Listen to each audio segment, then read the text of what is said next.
এটা আমার নিজের তৈরি কালো আঙ্গুরের চারা। এটা এরকম অনেক চারা আমার কাছে আছে। দেখেন কি সুন্দর চারা। এটা আরো অনেক লম্বা ছিল, এটাকে এখান থেকে কেটে দিয়ে খাটো করে রেখেছি। তো কেউ যদি চান এই আঙ্গুরের চারাটা নিতে পারেন। এরকম অনেক চারাই আমার কাছে আছে। এগুলা ছাদ বাগানের জন্য খুব উপযোগী, বা কেউ উঠানের কিনারে যদি খালি জায়গা থাকে সেখানেও লাগাতে পারেন। এই আঙ্গুরের চারাটা আমার নিজের তৈরি চারা।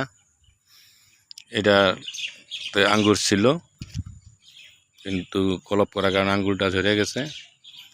এখনও দেখেন এই আঙ্গুর আমার গাছে ধরে আছে, কিছুদিনের ভিতরেই হয়তো পাকবে। এই যে আঙ্গুর, এই আঙ্গুরেরই চারা। এই দেখেন কি সুন্দর আঙ্গুর ধরে আছে। তো আপনারা যদি চান এই আঙ্গুর চারা আমার কাছ থেকে নিতে পারেন। স্বল্প মূল্যে আমি আঙ্গুরের চারা দিয়ে থাকি। সবাই ভালো থাকেন। আসসালামু আলাইকুম রহমতুল্লাহ।